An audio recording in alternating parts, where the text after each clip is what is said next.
Hello, netizens. I just wanted to talk about what is going on in Capitol Hill right now, or what did happen. Well, a few things I wanted to point out.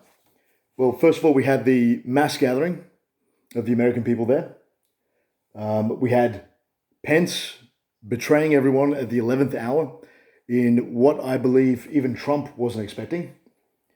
After that, we see a group of MAGA disguised Antifa people entering through a police barricade on the side. And I just want to take a little second to think about the media that's been released on that. We had some TikTok videos coming out and a few others on YouTube. But the video of the gate is very kind of well placed timing wise. Someone just happens to have their camera open, facing that area where the people are trying to get through and recording at that very time, which is it's not unusual for people to record things in a crowd, but it is unusual to have something so well timed. Second, we had a video of the guy with the hammer and sickle tattoo. I don't know how many of you saw this, but it's the video of the shooting, and you can see on the hand of the guy the hammer and sickle tattoo. Now that to me is a little bit strange in the first place, that someone would put a tattoo like that on their hand, and then just by chance it be in the video of the shooting, not even with the guy's face in field of view. And it was one of the things that were pointed out in the photos.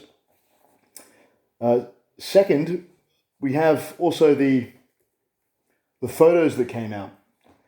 Now, the photo was of the guy with the Viking helmet or whatever he was wearing, and he was dressed almost identically to what he was wearing at a Black Lives Matter riot. Now, and additionally, the photo that was released to us of him being in Capitol Hill had him posing for a photo. Now, there's a few weird things about this.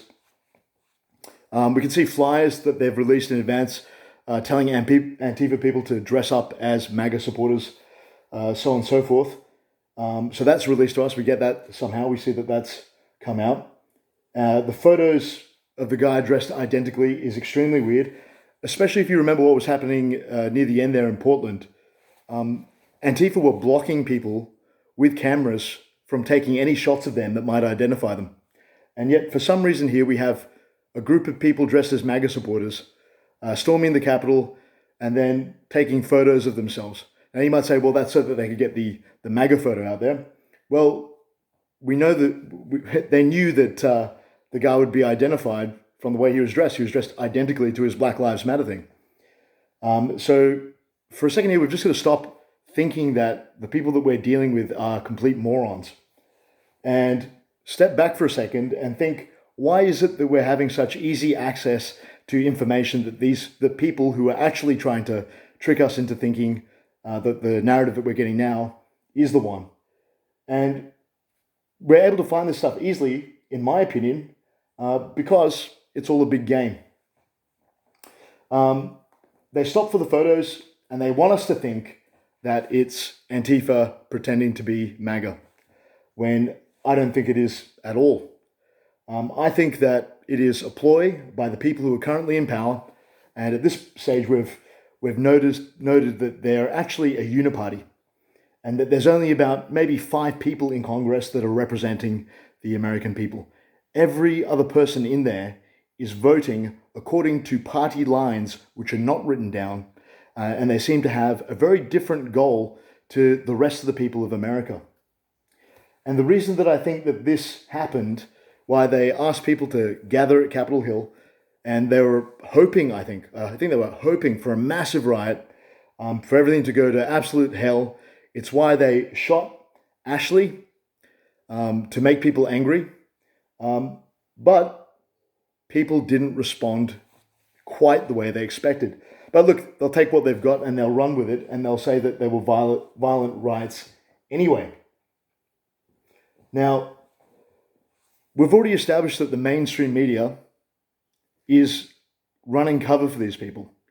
And that doesn't just include covering up their crimes, like in the case of Hunter Biden, but it also includes providing a narrative.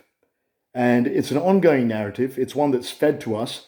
It's artificial, and it might have some correlation with reality, but it's manufactured in that we see the emphasis of it is completely different than everything else that we should be paying attention to. Now, what would be the prime headline that should be on the newspapers right now in light of what happened? It shouldn't be anything to do with a bunch of people getting violent on Capitol Hill. There should be nothing about that. That's a side note to what has just gone down in history. What we saw at Capitol Hill was one of the largest gatherings, I think it was the largest gathering of free people in the world supporting their president. And that even despite catching these crooks stealing and manipulating the election results extensively, so obviously, so openly, and in so many ways they were caught by everyone. And we have both Democrats and Republicans coming out and saying this. Despite absolutely everything, they still pushed through and got Trump to not run for a second term. That is the significant piece of information here. And that, coupled with the fact that the people in your Congress are not doing your will. So then, the question is, who are they working for and what are they doing? And we have to stop looking at what's happening in Congress as left or right or Republican and Democrat, but we have to see it for what it has now become apparent to be. It is political theater. Political theater to channel the emotions and feelings and psychology of the people of the land that they're in.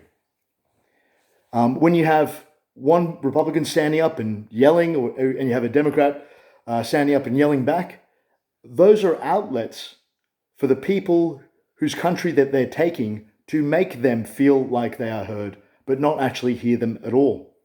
And at the end of the day, all we see going through are policies that go dead against serving anyone in America.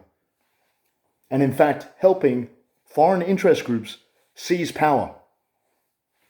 The headlines should be that a coup has transpired against the very highest office in your land, and that they appear to be at this stage successful, and that they have penetrated absolutely every level of government, and they are being paid to work against you.